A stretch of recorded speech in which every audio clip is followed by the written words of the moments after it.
Welcome back to the Seaboard Central, everyone, and the June 2024 layout update.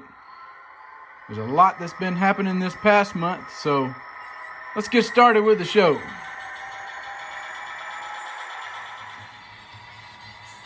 We're starting out the show with the NS transfer job. This is NS A24. Brings over cars from the NS yard to the Seaboard Central yard.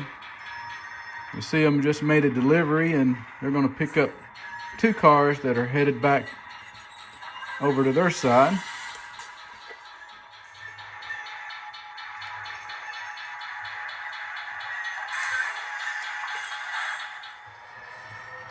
Here we'll catch them leaving the yard. Now in the future, this train is going to get a lot bigger, bringing a whole lot more cars over and taking a whole lot of cars back with them.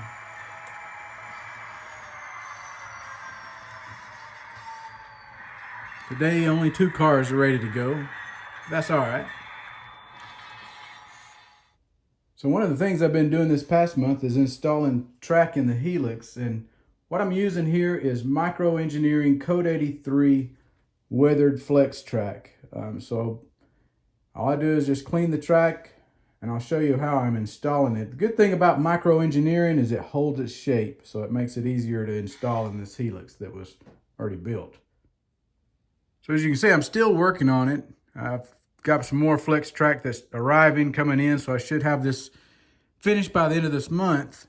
And what I'm doing is I'm using these Pico. This is a Pico track setter. It's a 30-inch radius curve. So the inside radius is a 30-inch radius, and the outside is a 33. And so to get that 33-inch radius curve, what I did is ordered these from Shapeways. And they're just 3D printed tools that you can use to help create an exact 33-inch radius curve, and also bought a couple more for the 30-inch radius.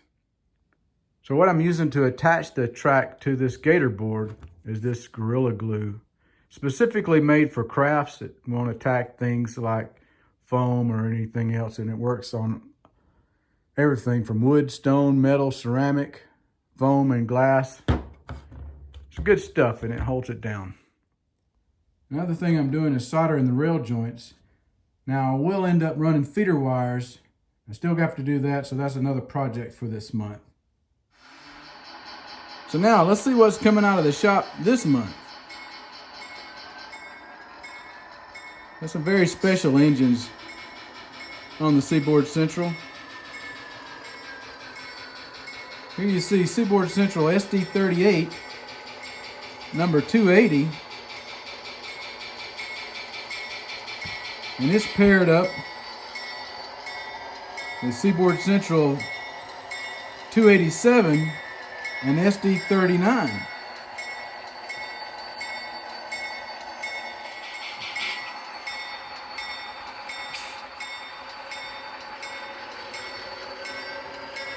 Both of these units were painted and weathered by SC Prototypes,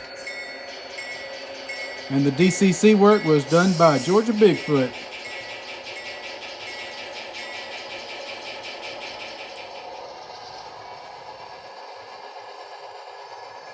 These are both Athearn models, but they've been equipped with Loc Sound V5s and new speakers. I need to pick up that one BNSF covered hopper. It's going to end up going over to SD's railcar service.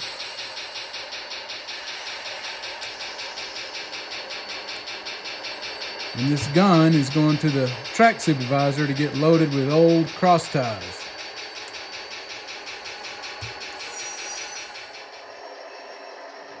Here's a shot from a different angle. Now this SD39's got Southern Pacific heritage, you can tell by the nose. It was part of a group of locomotives that was purchased in 2004. Many of them with ex-SP heritage.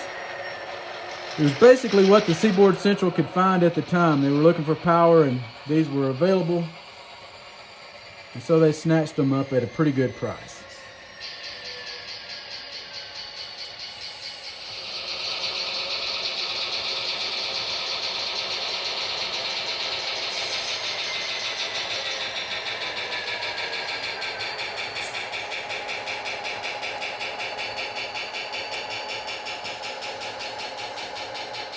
Now that we've set that covered hopper out, we're going to go ahead and work this track right here for the track supervisor.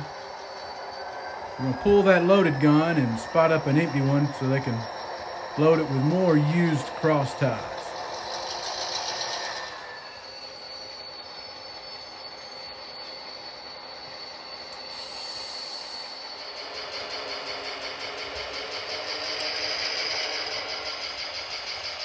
So I'll show you how I created this used cross tie load. So one thing I do is I save all my cross ties when I'm doing my track. I rip an old track up, I'll save all these cross ties. That way I can use them to create things in the scenery like stacks of old used cross ties. And what I've done here is I've actually created a load, and I used a paint stick that you'll get at like Home Depot or Lowe's. Something like wherever your home improvement store. I just cut it, cut the handle, glued it with wood glue, and I painted and weathered these ties. Now how I can attach the cross ties is with this tacky glue from Aleene's Tacky Glue. And I'll just put some on here, just like this.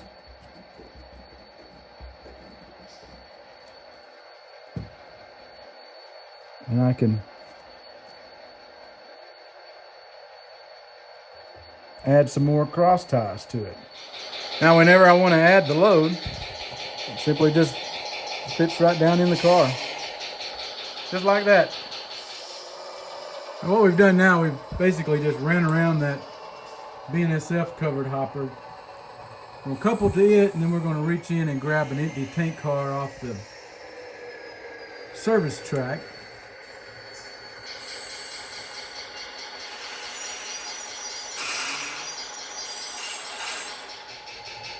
Both of these cars are going to end up going over to Estes for some work.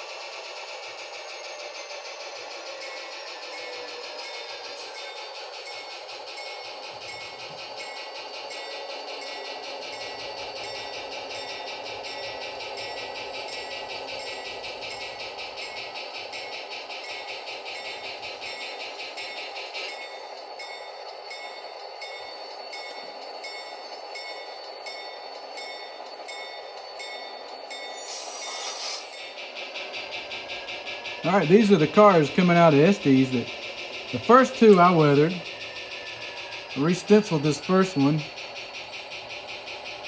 It's a GBFX for Georgia Bigfoot Leasing. And you can even see a Bigfoot graffiti on it that I added. If you didn't know any better, you thought that was actual real reporting mark. It looks like a real one to me. The next car is a BNSF car that I updated the weathering on. Made it a little bit more grungy. And these next two cars were done by K-Rail. He did an excellent job. Check out SpongeBob coming at you. I could never do graffiti like this, and his weathering is top notch. Here's the second Seaboard Central box car. These are both Home Shops LLC cars that he weathered up for me.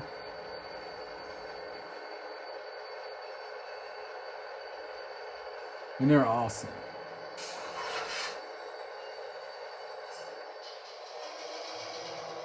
So here's the other side of the cars. For you Van Halen fans out there, you'll recognize this. This was the name of one of the albums, OU812. And another one was Diver Down. Good Seaboard Central theme there.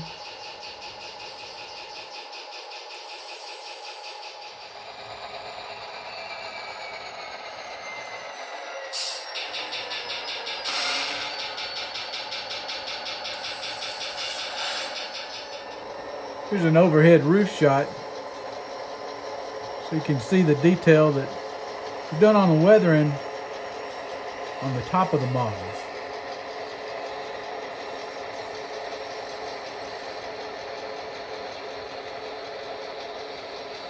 Really good job. He actually put that sealant on the top of the box cars, which helps prevent leaks. You see this on a lot of the older cars. Here's the treatment I gave to the BNSF covered hopper. You can see the rust on the walkways, how the paint's peeled off.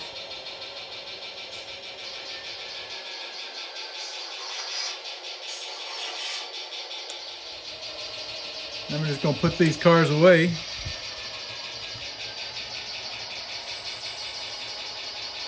Separate them out to where they're going. Hope you've enjoyed this episode on the Seaboard Central. In next week's video, I'm going to show how I make paperwork in the computer for an operating session. So if that's something that you're interested in, be sure to tune back in for that one. I'll show you how I create a track inventory list in the industry work orders.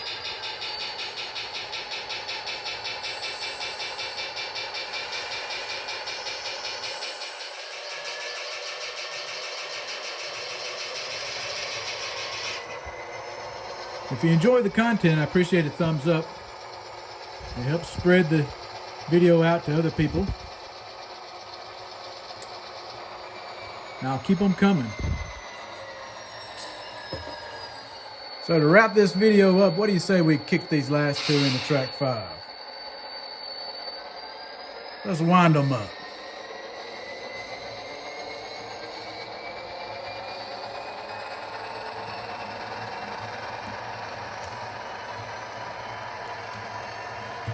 And good.